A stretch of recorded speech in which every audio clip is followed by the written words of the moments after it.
Good morning, class. Welcome to our education platform in electrostatic part 13th. इलेक्ट्रोस्टॅटिकच्या 13व्या भागात तुम्हा सर्वांचं पुन्हा एकदा स्वागत. आजच्या भागामध्ये आपण शिकणार आहोत electrostatic potential due to a system of charges. बघा की आपण असं म्हणतोय की प्रत्येक वेळेस ह्या चॅप्टरमध्ये तुम्ही पहिल्या व्हिडिओपासून आत्तापर्यंत 13व्या व्हिडिओपर्यंत आलात की बऱ्याचदा एक चार्ज होता किंवा खूप मोठ्या संख्येने चार्जेस घेतले तर ते दोन चार्जेस होते. हे का एक किंवा एकापेक्षा जास्त म्हणजे दोन चार्जेसच का? तर आपल्या सेक ऑफ सिम्प्लिसिटीसाठी तुम्हाला कॉन्सेप्ट खूप चांगला समजावा म्हणून आपण दोन चार्जेस कन्सिडर करत होतो प्रत्येक वेळेस. पण असं नसेल ना की हे चार्जेस एखाद्या माध्यमामध्ये आहेत किंवा फ्री स्पेसमध्ये आहेत, व्हॅक्यूममध्ये आहेत आणि ते संख्येने एक किंवा दोनच आहेत असं नसेल. म्हणजे तिथं large numbers of charges exist करत असतील त्या बॉडीवरती, ऑब्जेक्टवरती किंवा एखाद्या सरफेसवर, म्हणजे एकापेक्षा जास्त चार्जेस तिथं असणार आहेत. मग 10व्या, 11व्या आणि 12व्या व्हिडिओमध्ये आपण इलेक्ट्रोस्टॅटिक पोटेन्शियलच फाइंड आउट केलं होतं. म्हणजे कॅपिटल व्हीची व्हॅल्यू आपण फाइंड आउट केली होती. एक मॅथमॅटिकल एक्सप्रेशनमध्ये आपण ती व्हॅल्यू ऑब्टेन केली होती की ज्यावेळेस तिथे एक सिंगल चार्ज होता. आणि 11व्या आणि 12व्या व्हिडिओमध्ये बघितलं की तुम्ही तिथं एक इलेक्ट्रिक डायपोल होता. म्हणजे 10व्या व्हिडिओचं बोलायचं झालं तर आपण एक एक्सप्रेशन ऑब्टेन केलं होतं. असं हेडिंग होतं बघा की expression for electric potential at a point due to a point electric charge. एक सिंगल पॉईंट इलेक्ट्रिक चार्जने एका पॉईंटला तयार केलेलं इलेक्ट्रिक पोटेन्शियल आपण फाइंड आउट केलं होतं. फॉर्म्युला आठवतोय का? Capital V equals to 1/4πε0 into Q/R असा फॉर्म्युला आपण ऑब्टेन केला होता. त्यानंतर म्हणजे 11 आणि 12 नंबरचा जो व्हिडिओ आहे त्या दोन्ही व्हिडिओमध्ये मिळून आपण एक मॅथमॅटिकल एक्सप्रेशन ऑब्टेन केलं होतं. ते सुद्धा इलेक्ट्रिक पोटेन्शियलसाठीचंच होतं. पण तिथं एक चार्ज नव्हता तर तिथं दोन चार्जेस होते. दोन चार्जने मिळून तयार झालेली सिस्टीम होती. म्हणजेच दोन चार्जने मिळून तयार झालेल्या ह्या सिस्टीमला आपण इलेक्ट्रिक डायपोल असं म्हटलं होतं. तुम्हाला हेडिंग आठवतंय का आपण काय फाइंड आउट केलं होतं? Expression for electric potential at a point due to an electric dipole. एका इलेक्ट्रिक डायपोलने म्हणजे इक्वल आणि अपोजिट असलेल्या चार्जेसने एका पॉईंटपाशी तयार केलेलं इलेक्ट्रिक पोटेन्शियल आपण फाइंड आउट केलं होतं आपल्या 11 आणि 12 नंबरच्या व्हिडिओमध्ये. आणि आज आपल्याला काय शिकायचं आहे तर electrostatic potential due to a system of charges. इथं सुद्धा मी इलेक्ट्रिक पोटेन्शियलच फाइंड आउट करणार आहे. पण इथं एक सिस्टीम अशी आहे की त्या सिस्टीममध्ये एक नव्हे, दोन नव्हे तर दोघांपेक्षा जास्त चार्जेस असतील किंवा large numbers of charges exist करत असतील. बघा, एखाद्या बॉडीचा सरफेस घेतला किंवा एखादं माध्यम घेतलं, एखादं मीडियम घेतलं तर प्रत्येक वेळेस असं थोडीच ना असेल की त्या सरफेसवर, त्या ऑब्जेक्टवर किंवा त्या मीडियममध्ये एकच चार्ज असेल किंवा दोनच चार्जेस असतील. तर तिथं दोघांपेक्षा जास्त चार्जेस असतील ना. आणि मग जास्त चार्ज असल्यानंतर मी असं म्हणू शकेल की तिथं काय आहे तर अनेक चार्जने मिळून एक सिस्टीम तयार झालेली आहे की एक अशी सिस्टीम की ज्या सिस्टीममध्ये लार्ज नंबर्स ऑफ चार्जेस आहेत. आणि मग त्या सिस्टीमच्या आजूबाजूला जर तुम्ही एक पॉईंट कन्सिडर करत असाल, एक पॉईंट घेत असाल तर त्या पॉईंटपाशी त्या संपूर्ण चार्जेसने, त्या सगळ्या चार्जेसने मिळून तयार केलेलं इलेक्ट्रोस्टॅटिक पोटेन्शियल आपल्याला काय करावं लागेल? फाइंड आउट करावं लागेल. कारण त्या पी पॉईंटपाशी तयार झालेलं पोटेन्शियल, ज्यावेळेस मी असं म्हणते की सिस्टीम ऑफ चार्ज तिथं आहेत, त्यावेळेस खूप मोठ्या संख्येने प्रत्येक एका चार्जने त्या पॉईंटपाशी काहीतरी इलेक्ट्रिक पोटेन्शियल तयार केलं असेल. मग ह्या अखंड चार्जेसने, सगळ्या चार्जेसने मिळून त्या पी पॉईंटपाशी किती पोटेन्शियल तयार केलं हे जर आपल्याला फाइंड आउट करायचं असेल तर मी कसं फाइंड आउट करेल ते आज आपण आजच्या या व्हिडिओमध्ये पाहणार आहोत. बघा, एक चार्ज आहे Q1, एक दुसरा चार्ज आहे Q2, एक तिसरा चार्ज आहे Q3. असे लार्ज नंबर्स ऑफ चार्जेस असतील. अगदी शेवटी मी येऊन थांबते तर मी असं म्हणते की Qnth इतके चार्जेस त्या सिस्टीममध्ये आहेत. ठीक आहे. प्रत्येक एका चार्जच्या सराउंडिंग स्पेसला त्या चार्जने तयार केलेलं इलेक्ट्रिक फील्ड असेल Q1चं असेल, Q2चं असेल, Q3चं असेल, Qnचं असेल. तर इथं मी एक पॉईंट कन्सिडर करते, याला मी म्हणते पॉईंट P. बघा, एक अशी सिस्टीम आहे की ज्या सिस्टीममध्ये हे nth नंबर ऑफ चार्जेस तुमच्याकडे आहेत. म्हणजे Q1 आहे, Q2 आहे, Q3 आहे, Q4, Q5, Q6, Q7, Q8. तुम्ही असं म्हणाल की 10 चार्जेस आहेत, 100 आहेत, 1000 आहेत, 10,000 आहेत, 1,00,000 चार्जेस आहेत त्या सिस्टीममध्ये. ठीक आहेत, असू देत, संख्येने कितीही चार्जेस त्या सिस्टीममध्ये असू देत. आपली एक सिस्टीम अशी आहे की जी Qnth इतक्या चार्जने तयार झालेली आहे. ठीक आहे. मग आता ह्या सिस्टीमच्या जवळ मी कुठेतरी एक P पॉईंट कन्सिडर करते. तर आपल्याला करायचंय काय, ह्या P पॉईंटपाशी ह्या Q1, Q2, Q3 आणि Qnने तयार केलेलं टोटल इलेक्ट्रिक पोटेन्शियल आपल्याला फाइंड आउट करायचं आहे. ठीक आहे.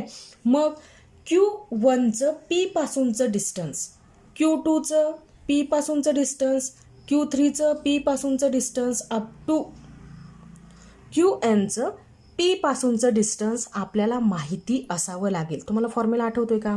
Electric potential at point P due to a single electric charge V equal to 1/4 pi epsilon not into Q/R. ठीक आहे. ह्यामध्ये Q काय होता, तर तो पॉईंट चार्ज होता की ज्याने आजूबाजूला इलेक्ट्रिक फील्ड तयार केले. आणि हा जो P पॉईंट होता, तो P पॉईंट ह्या चार्जने तयार केलेल्या इलेक्ट्रिक फील्डमध्ये येत होता. मग या P पॉईंटपाशी या चार्जने काहीतरी पोटेन्शियल तयार केलेलं असणार आहे.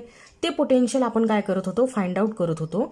त्यावेळेस हा Q फॉर्म्युल्यामध्ये इथं आपण सेट करत होतो आणि P पासून Q पर्यंतचं जे डिस्टन्स आहे R, ते आपण फॉर्म्युल्यामध्ये कुठं घेत होतो, इथं डिनॉमिनेटरला घेत होतो.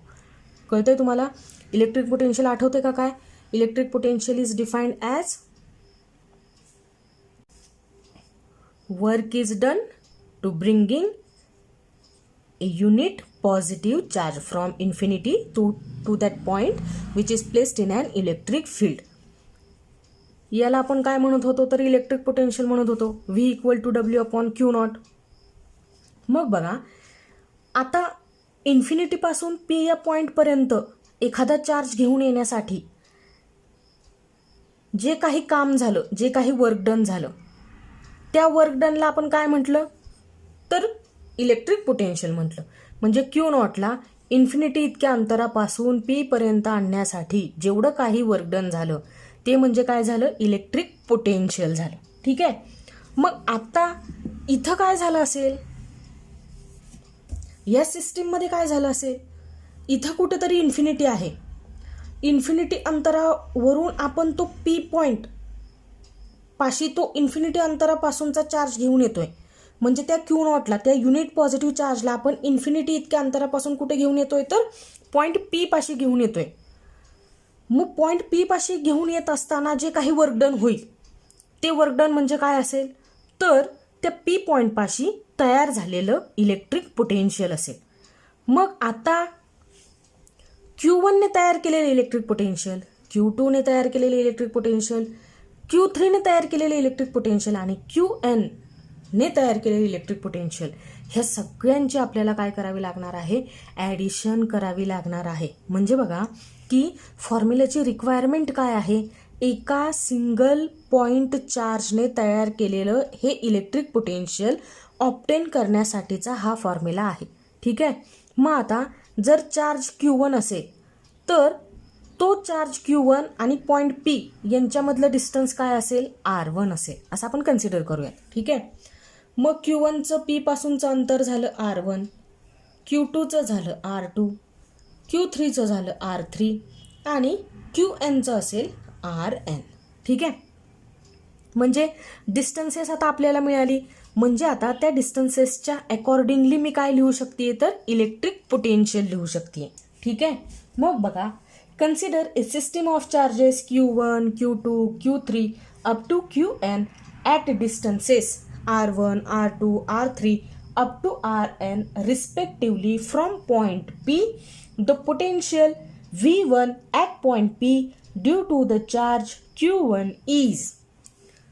P या पॉईंटपाशी तयार झालेले इलेक्ट्रिक पोटेन्शियल जे कोणी तयार केलं, Q1ने तयार केलं. मग मी त्याला म्हणते V1. ठीक आहे. आपण त्याला आयडेंटिफाय करणार आहे आणि ते आयडेंटिफाय करण्यासाठी आपल्याला काहीतरी सिम्बॉल इथं मेन्शन करावं लागेल की Q1ने तयार केलेल्या पोटेन्शियलला काय म्हणायचं. तर मी म्हणते V1 equal to 1/4πε0 Q1 upon R1. R1 हे डिस्टन्स असेल कुणामधलं, between Q1 and point P.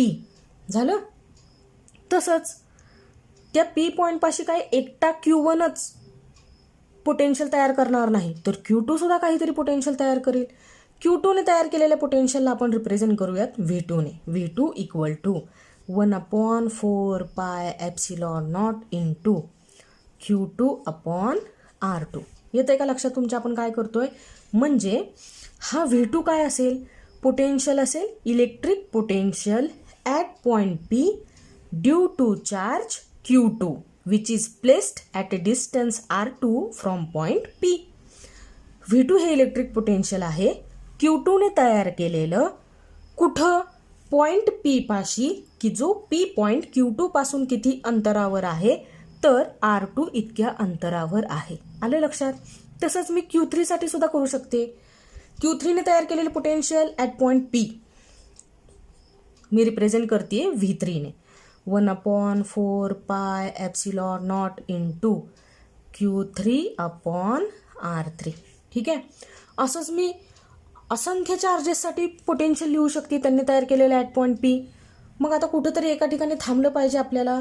मग मी म्हणते VN be the potential at point P due to charge QN.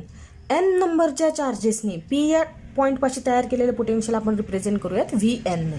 1/4πε0 into QN.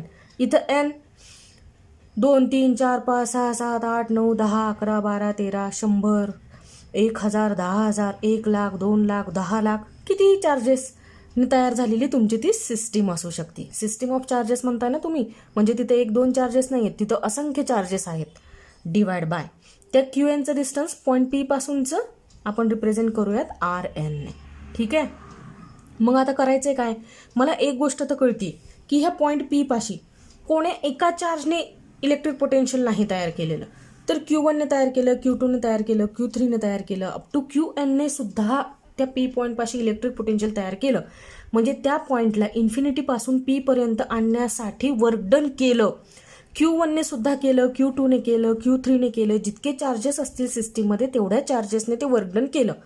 मग आता टोटल वर्क डन किती झालं हे आपल्याला समजून घेण्यासाठी आपल्याला हे सगळे पोटेन्शियल्स एकमेकांमध्ये काय करावे लागतील, ॲड करावे लागतील. आणि मग मला काय मिळणार आहे, पॉईंट P पाशी तयार झालेलं टोटल इलेक्ट्रिक पोटेन्शियल किंवा इलेक्ट्रोस्टॅटिक पोटेन्शियल, की जे कोणी तयार केलेलं असेल, सिस्टीम ऑफ चार्जेसने तयार केलेलं असेल.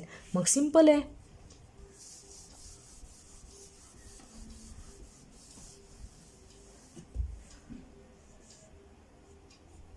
Total electrostatic potential at point P due to a system of charges can be written as V1 plus V2 plus V3 plus dash dash dash plus VN. आलं लक्षात.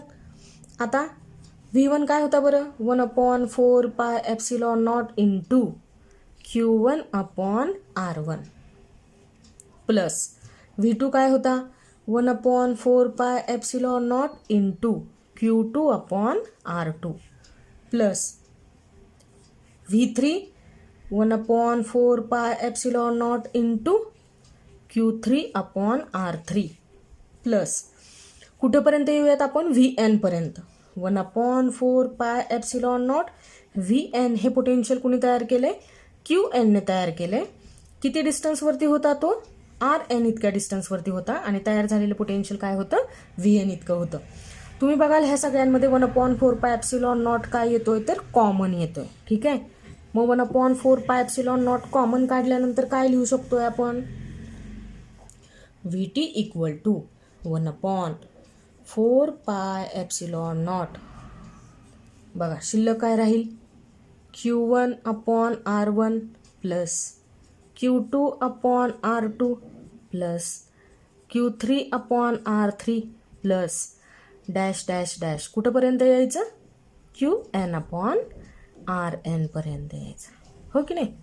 मग आता या फॉर्म्युल्याचं जनरलायझेशन करायचं असेल तुम्हाला, ह्या संपूर्ण चार्जेससाठी जर तुम्हाला एकच फॉर्म्युला तयार करायचा असेल तर तुम्ही असं तयार करू शकाल ना, VT इक्वल टू 1/4πε0. तुम्ही काय करताय, ह्या सगळ्यांची ॲडिशन करताय म्हणजे सम घेताय. Charge divide by distance. इथं मी समेशनला लिमिट टाकते, कुठून कुठंपर्यंत, summation running from I equals to 1 up to n. म्हणून इथं येईल QI/RI. म्हणजे इथं असेल Q1/R1. ज्यावेळेस आयची व्हॅल्यू 2 असेल त्यावेळेस Q2/R2. इथं आयची व्हॅल्यू 3 असेल त्यावेळेस Q3/R3. अप टू कुठंपर्यंत जाता येईल आपल्याला, nth पर्यंत, म्हणजे QN/RN पर्यंत. आणि हा VT म्हणजे काय असेल, total or net electrostatic potential at point P due to a system of electric charges. एकापेक्षा जास्त चार्जेस ज्यावेळेस एकत्रित येतील त्यावेळेस त्या संपूर्ण चार्जेसने एखाद्या पॉईंटपाशी तयार केलेलं इलेक्ट्रिक पोटेन्शियल फाइंड आउट करण्यासाठीचा हा फॉर्म्युला तुम्हाला लक्षात ठेवावा लागेल. कळलं तुम्हाला इथंपर्यंत. ज्यावेळेस एखाद्या सरफेसवर चार्जेसचं कंटिन्युअस डिस्ट्रीब्युशन होत असेल त्यावेळेस मात्र आपल्याला इथं ऑल्जेब्रिक सम ऐवजी काय करावं लागणार आहे, इंटिग्रेशन वापरावं लागणार आहे. कधी, ज्यावेळेस continuous distribution of charges occur होत असेल त्यावेळेस. इथंपर्यंत आलं तुम्हाला, कळलं हे electrostatic potential due to a system of charges. एकापेक्षा जास्त चार्जेस ज्यावेळेस एकत्रित येतील त्यावेळेस फॉर्म्युला तर असेल इलेक्ट्रिक पोटेन्शियलसाठीचाच, त्यामधून 1/4πε0 बाहेर येईल आणि शिल्लक काय राहील, Q/R. पण हा Q/R जेवढे काही चार्जेस असतील तेवढ्या सगळ्या चार्जेसची तुम्हाला काय करावे लागणार आहे, तर ॲडिशन करावी लागणार आहे. म्हणजे QI/RI यांची तुम्हाला ॲडिशन करावी लागेल जेवढे केवढे चार्जेस सिस्टीममध्ये प्रेझेंट असतील तेवढ्यांसाठी. एक अतिशय सोपा कॉन्सेप्ट आपल्याला शिकायचा आहे, तो म्हणजे equi potential surfaces. Equal potential surfaces. एक असा सरफेस की ज्या सरफेसवर तुम्ही कुठंही एखादा पॉईंट कन्सिडर केला तर त्या प्रत्येक पॉईंटपाशी पोटेन्शियल हे कसं असणार आहे, सेम असणार आहे. बघा, ह्या शब्दामधूनच आपल्याला कळतं की नेमकं ह्या कॉन्सेप्टमध्ये आहे काय. Equipotential surface is an imaginary surface. हा काय आहे, इमॅजिनरी सरफेस आहे. With same value of potential at all points on the surface. हा एक असा इमॅजिनरी सरफेस असणार आहे की ज्यावरती घेतलेल्या कोणत्याही पॉईंटची पोटेन्शियलची व्हॅल्यू ही दुसऱ्या पॉईंटच्या पोटेन्शियल सारखी असणार आहे. म्हणजे सगळ्या पॉईंटचं पोटेन्शियल कसं असणार आहे, सेम असणार आहे. बघा, equipotential surface of single charge are concentric spherical surface centred at the charge. एक चार्ज घेतला मी, पॉझिटिव्ह चार्ज आहे, याच्या आजूबाजूला इलेक्ट्रिक फील्ड असेल. हे इलेक्ट्रिक फील्ड आपण ड्रॉ करतो. Pictorial representation of electric field is called electric lines of force. ह्या इलेक्ट्रिक लाईन्स ऑफ फोर्सच्या प्रॉपर्टीज तुम्हाला माहिती आहेत. त्या electric lines of force positive चार्जपासून स्टार्ट होतील आणि निगेटिव्ह चार्जपाशी एंड होतील. ठीक आहे. मग मी म्हणते की हा पॉझिटिव्ह चार्ज आहे, म्हणजे इलेक्ट्रिक फील्ड कसं असणार आहे, away from positive charge, positive चार्जपासून दूर जाणारं असणार आहे.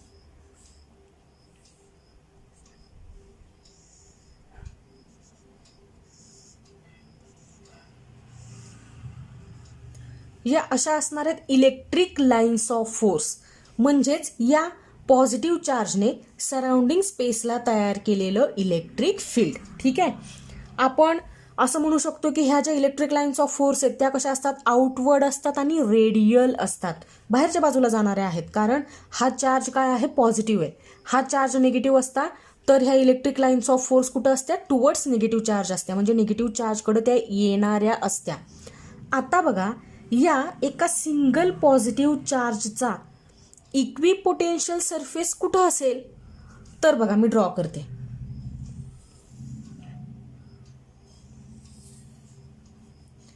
हा या चार्जचा इक्विपोटेन्शियल सरफेस आहे. तुम्ही म्हणाल की हा कसा काय इक्विपोटेन्शियल सरफेस आहे? तर बघा, मी ह्याचं एक्सप्लेनेशन देऊ शकते तुम्हाला. एका सिंगल पॉइंट चार्जने तयार केलेलं पोटेन्शियल ॲट पॉइंट पी तुम्हाला माहिती आहे कसं लिहितात? V equal to 1/4πε0 into Q upon R असं लिहितात. ह्यातला हा क्यू म्हणजे काय आहे?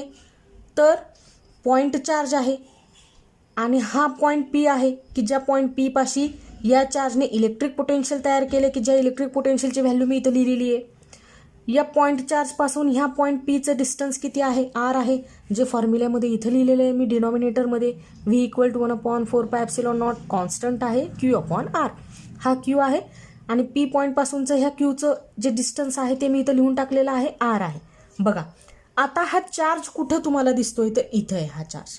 ठीक आहे. या चार्जपासून इथं एक पी पॉईंट मी घेते. ठीक आहे.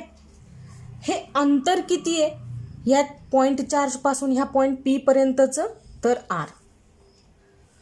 दुसरा एक पॉइंट मी इथंच घेते, आर म्हणूयात याला. या पॉइंट चार्जपासून इथलं या पॉइंट आर पर्यंतचं जे डिस्टन्स आहे ते मी स्मॉल आरने रिप्रेझेंट करते. इथं एक पॉइंट घेते एस, इथं मी एक पॉइंट घेते क्यू, इथं मी एक पॉइंट घेते एक्स, इथं मी एक पॉइंट घेतला वाय, इथं मी एक पॉइंट घेते डब्ल्यू, इथं मी एक पॉइंट घेते सी. हे सगळेच्या सगळे पॉइंट या पॉइंट चार्जपासून इक्वल डिस्टन्सवर आहेत, आर इतक्या डिस्टन्सवर आहेत. कळते का तुम्हाला? म्हणजे हे जे अंतर आहे ते काय राहत आहे प्रत्येक वेळेस? तर सेम राहत आहे. म्हणजे या चार्जपासून सपोज मी एक पॉइंट इथं घेतला तर इथून या पॉइंट चार्जपासून या पॉइंटचं म्हणजे हा आरचं अंतर किती आहे? तर मी म्हणते आर आहे. इथं मी एक दुसरा पॉइंट घेते, मी म्हणते एस. या पॉइंट क्यू पासून ह्या पॉइंट एस पर्यंतचं अंतर मी म्हणते की आर आहे. इथं मी एक दुसरा पॉइंट घेतला क्यू, त्याचं सुद्धा अंतर किती आहे? आर आहे.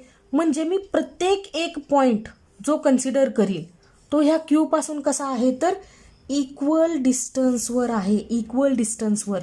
आणि जर मी ह्या सगळ्यांना जोडून टाकते तर माझ्या असं लक्षात येतंय की इथं काय तयार होतोय? एक कॉन्सेंट्रिक स्पेरिकल सरफेस तयार होतोय. बघा आता हे अंतर मी कमी केलं, समजा हे पॉईंट मी इथं घेतले तर एक असा सर्कल तयार होईल. म्हणजे प्रत्येक वेळेस चार्ज काय राहील? तर त्या सरफेसच्या सेंटरलाच राहील. बघा येतंय का तुमच्या लक्षात? म्हणजे आर हे अंतर काय आहे? तर कॉन्स्टंट आहे. पॉइंट बदलत राहतील, अनेक पॉइंट तुम्ही घेऊ शकताय. प्रत्येक एक पॉइंट क्यू पासून सेम डिस्टन्सवर राहील, आर काय राहील? तर सेम राहील. आणि हा जो चार्ज आहे तो कुठं राहील? तर प्रत्येक वेळेस त्या पॉइंटच्या कुठं राहील? सेंटरला राहील. अनेक जे पॉइंट असतील ते ह्या क्यू पासून इक्वल डिस्टन्सला प्लेस केले असतील, त्यामुळे आर हे अंतर काय राहणार आहे? सेम राहणार आहे. आणि आर हे डिस्टन्स सेम आहे. क्यू हा तो एकच चार्ज आहे की ज्याने त्या पॉईंटपाशी पोटेन्शियल तयार केले. तर त्यावेळेस त्या पॉईंटपाशी तयार होणारं पोटेन्शियल फाइंड आउट करण्यासाठीचा फॉर्म्युला काय असेल? V equal to 1/4πε0 into Q upon R. म्हणजे पी या पॉईंटपाशी पोटेन्शियल फाइंड आउट केलं तर फॉर्म्युला येईल 1/4πε0 क्यू अपॉन आर. आर या पॉईंटपाशी पोटेन्शियल फाइंड आउट केलं तर त्यावेळेस सुद्धा फॉर्म्युला हाच असेल 1/4πε0 into Q upon R. S या पॉईंटपाशी पोटेन्शियल फाइंड आउट केलं त्याही वेळेस फॉर्म्युला हाच असेल 1/4πε0 into Q upon R. Q ही या चार्जचे मॅग्निट्यूड असेल आणि आर हे डिस्टन्स, सपोज मी म्हणते की 1 मिलीमीटर असेल किंवा 1 सेंटीमीटर असेल, तर प्रत्येक एका पॉईंटसाठी ते 1 सेंटीमीटर 1 सेंटीमीटर 1 सेंटीमीटर 1 सेंटीमीटर काय असेल? कॉन्स्टंट असेल. म्हणजे प्रत्येक वेळेस व्हीची येणारी व्हॅल्यू, इलेक्ट्रिक पोटेन्शियल जे पॉईंट पी पाशी येईल, आर पाशी येईल, एस पाशी येईल, क्यू पाशी येईल, ते काय असणार आहे? सेम असणार आहे. म्हणजे एका पॉईंट चार्जने तयार केलेलं पोटेन्शियल कॉन्स्टंट डिस्टन्सला कसं असणार आहे? कॉन्स्टंट असणार आहे. म्हणजे मला काय म्हणायचंय? तर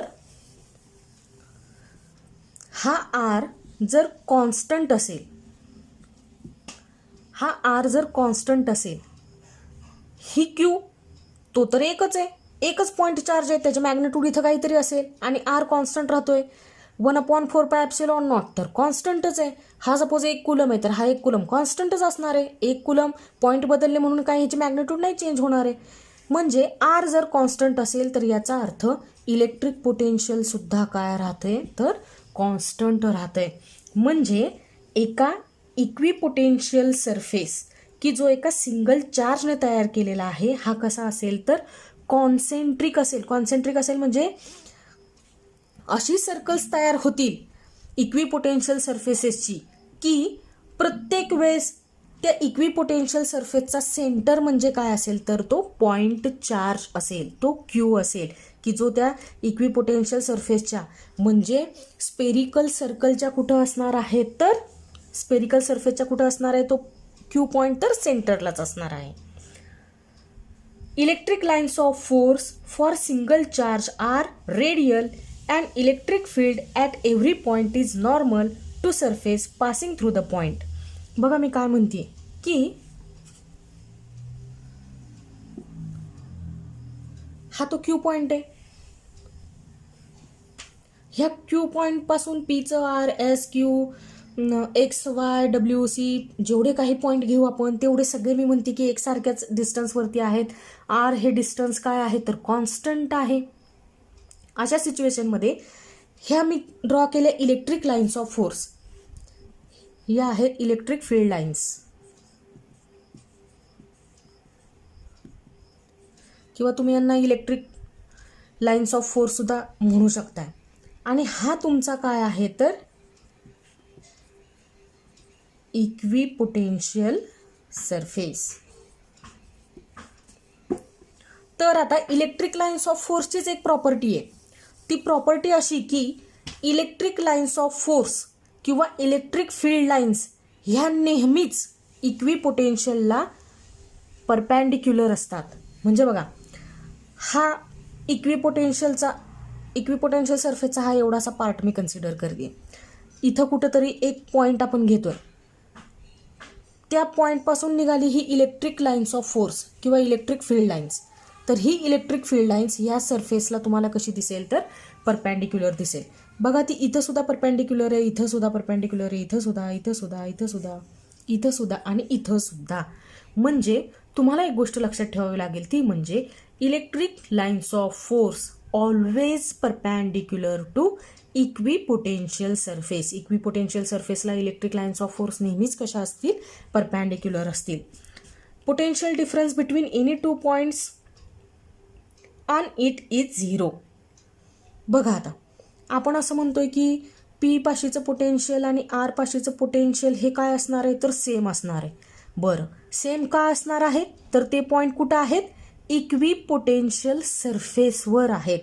म्हणजे बघा आता नंबरच्या मदतीने तुम्हाला पटकन समजेल की पी पॉईंट पाशी मी पोटेन्शियल मोजलं व्ही इक्वल टू सपोज ते आलं 2 व्होल्ट. ठीक आहे. आर पॉईंट पाशी सुद्धा मी काय मोजते तर पोटेन्शियल मोजते ते सुद्धा किती आलं 2 व्होल्ट. आता जर कोणी मला सांगितलं इक्विपोटेन्शियल सरफेसमध्ये हे जे 2 पॉईंट तुम्ही कन्सिडर केलेत, एक आहे 2 व्होल्टला आणि दुसरा सुद्धा आहे 2 व्होल्टला, ह्या 2 पॉईंटमधला पोटेन्शियल डिफरन्स किती आहे.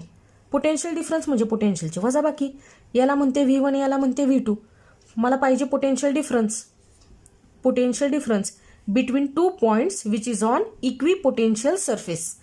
हे 2 पॉईंट की जे इक्विपोटेन्शियल सरफेसवरती आहे त्यांच्यामधला पोटेन्शियल डिफरन्स म्हणजे V1 minus V2. V2 minus V1 घेतला असता तरी काही बिघडलं नसतं. 2 volt minus 2 volt equal to 0 volt. म्हणजे इक्विपोटेन्शियल सरफेसवर कोणतेही 2 पॉईंटमधलं पोटेन्शियल डिफरन्स जर तुम्ही फाइंड आउट केलं तर ते पोटेन्शियल डिफरन्स नेहमीच किती असणार आहे तर 0 असणार आहेत. कारण इक्विपोटेन्शियल सरफेसवरचा प्रत्येक एक पॉईंट हा पोटेन्शियलने कसा असणार आहे इक्वल असणार आहे. म्हणजे प्रत्येक एका पॉईंटचं पोटेन्शियल सेम असणार आहे हे लक्षात ठेवायचं. ठीक आहे.